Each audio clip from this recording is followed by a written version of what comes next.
ನಾಯಿ ಬಗಳಿದ್ರೆ ದೇವಲೋಕ ಹಾಳಾದಿತ್ತೆ. ವೀಕ್ಷಕರೇ, ಮುಗಿಲು ಮುಟ್ಟಿದ ಬಕೆಟ್ ಮಾಧ್ಯಮಗಳ ಸಂಭ್ರಮ ಧರ್ಮ ಯುದ್ಧವಂತೆ. ರೋಡಲ್ಲೋಗೋ ಬೀದಿ ನಾಯಿಗಳೆಲ್ಲ ಬೊಗಳ್ತಾ ಇದ್ದಾವೆ.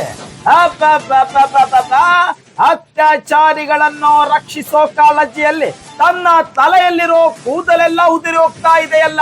ಈ ಬಾಂಡ್ಲಿ ಮೀಡಿಯಾದ ಭದ್ರ ನನ್ ಮಗಂದು. ಮ್ಯೂಸಿಕ್ ಹಾಕ್ತಾನೆ, ಡೈಲಾಗ್ ಹೊಡಿತಾನೆ, ಮ್ಯೂಸಿಕ್ ಹಾಕ್ತಾನೆ, ಡೈಲಾಗ್ ಹೊಡಿತಾನೆ.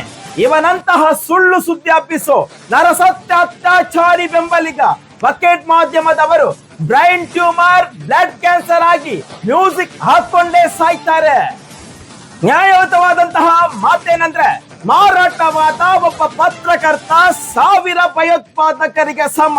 ಯಾರೋ ನೀಡೋ ಲಕ್ಷಾಂತರ ರೂಪಾಯಿ ಎಂಜಲು ಕಾಸಿಗೆ ಕೈ ಚಾಚಿ ಸುಳ್ಳು ಸುದ್ದಿ ಹಬ್ಬಿಸಿ ಭಯೋತ್ಪಾದಕರಂತೆ ಬದುಕುವ ನಿಮ್ಮಂತ ಹಲವರನ್ನು ಗಲ್ಲಿಗೇರಿಸಲೇಬೇಕು.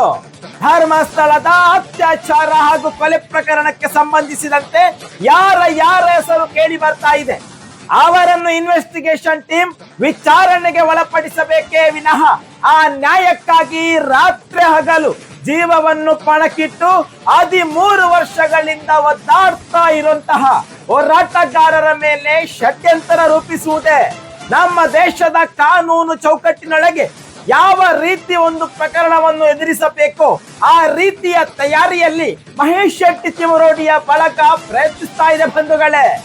ಈ ಹೋರಾಟ ಅಪ್ಪಟ 916 ಗೋಲ್ಡ್ ಇದ್ದಂತೆ. ಯಾರು ಕೂಡ ಭಯ ಪಡ್ಬೇಕಾಗಿಲ್ಲ. ಇಲ್ಲಿ ಯಾವ ಹೋರಾಟಗಾರರು ಕೂಡ ಯಾರ ಬದಿಗೂ ತಿರುಗಿಲ್ಲ.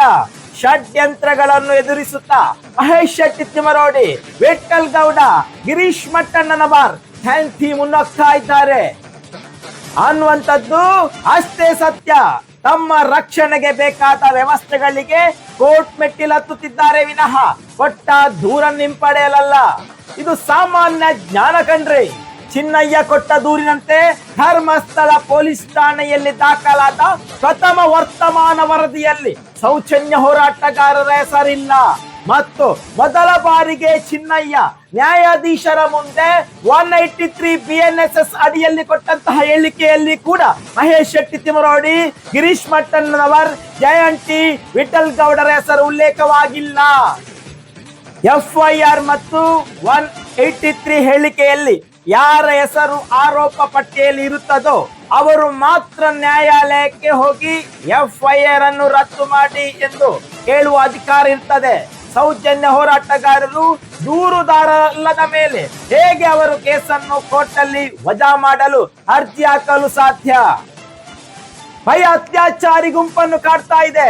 ಕಾಮಾಂತರ ಸುಳ್ಳಿನ ಕಾರ್ಖಾನೆಯ ಪಾಲುದಾರರು ಬಕೆಟ್ ಹಿಡಿದು ಭಿಕ್ಷೆ ಬೇಡ್ತಿರೋ ಕೆಲವು ಮಾಧ್ಯಮಗಳು ದೂರು ಕೊಟ್ಟವರೇ ದೂರನ್ನು ರದ್ದು ಮಾಡಬೇಕೆಂದು ಕರ್ನಾಟಕದ ಉಚ್ಚ ನ್ಯಾಯಾಲಯಕ್ಕೆ ಅರ್ಜಿ ಸಲ್ಲಿಸಿದ್ದಾರೆಂದು ಬಾಯಿ ಬಡಿದುಕೊಂಡು ನ್ಯಾಯಾಲಯದ ಪಾವಿತ್ರ್ಯತೆಗೆ ಸುಳ್ಳು ಸುದ್ದಿ ಹಬ್ಬಿಸಿ ಧಕ್ಕೆ ತರ್ತಾ ಇದ್ದಾರೆ. ಈ ಅತ್ಯಾಚಾರಿ ಗುಂಪು ಸತ್ಯದಲ್ಲೇ ಕಂಬಿ ಎಣಿಸೋ ದಿನ ಹತ್ರದಲ್ಲಿದೆ ಎಂದು ಸೂಚನೆ ನೀಡ್ತಾ ಇದೆ. ಆದಷ್ಟು ಬೇಗ ಈ ಅತ್ಯಾಚಾರಿಗಳಿಗೆ ಶಿಕ್ಷೆಯಾಗಲಿ, ಸೌಜನ್ಯನಂತ ಅದೆಷ್ಟೋ ಹೆಣ್ಣು ಮಕ್ಕಳ ಸಾವಿಗೆ ನ್ಯಾಯ ಸಿಗಲೆಂಬುದೇ ನಮ್ಮ ಆಶಯ.